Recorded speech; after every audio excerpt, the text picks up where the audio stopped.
The journey for Tonsley to become the first innovation district in Australia basically started where Mitsubishi ceased manufacturing in 2008.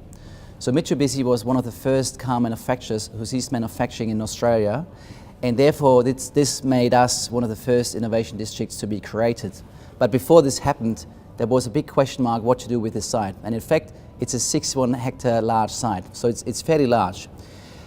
At that point, the big bold idea has been formed to create a place where industry, but also research, education and training, as well as the community, all come together into one spot to co-design, collaborate and driving the innovation output.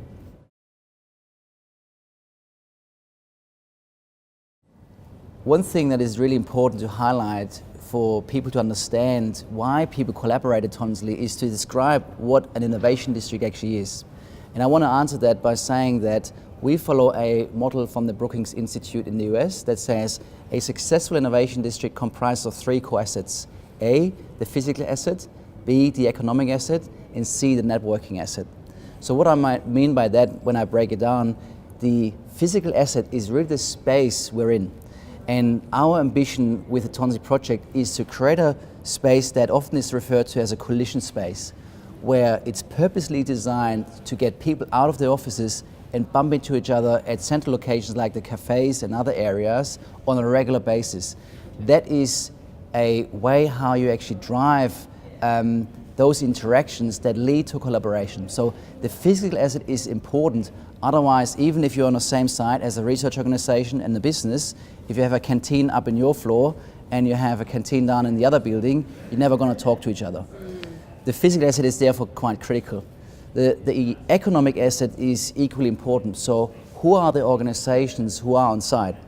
And that is where we have a set of suitability criteria, and we run a suitability assessment for any business who wants to relocate. So we make sure that those organizations complement the existing businesses and organizations, where there's enough common ground to start a conversation, but again, a certain differentiation to bring something new to the table.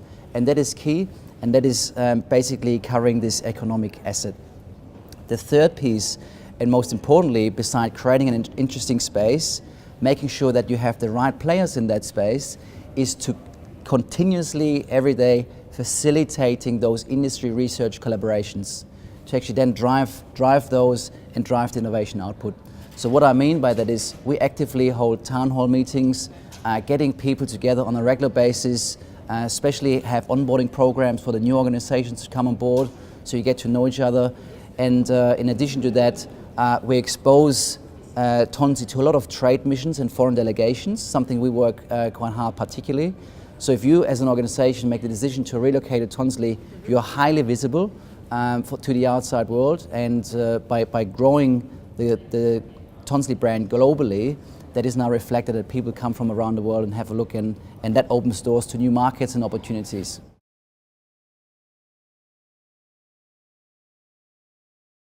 Tonsley is quite a successful project so far, where in 2008 the last 1,000 workers left.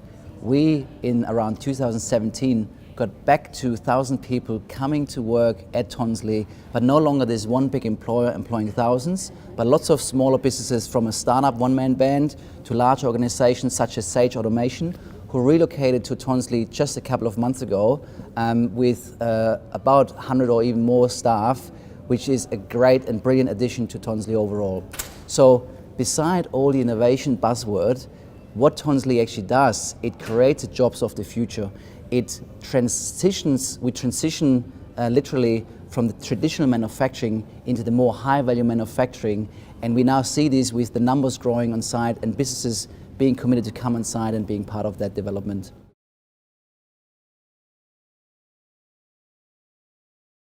Tonsley effectively started in 2012 with its redevelopment. So we're a bit more than 5 years now into this project, and so far have made significant progress in terms of the occupancy in the main assembly building, which is one of our key characteristics at Tonsley, but also the surrounding land there.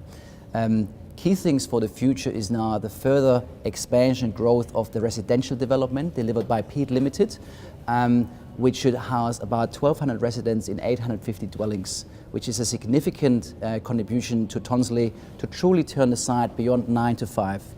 it also serves the purpose to maybe test and trial new technologies in the residential area, whether it's new building materials, technologies that go into these households, or the urban design overall. So this is quite significant moving forward. In addition to attracting further industry and education institutions to build on this critical mass we've created now and make Tonsley even more sustainable into the future.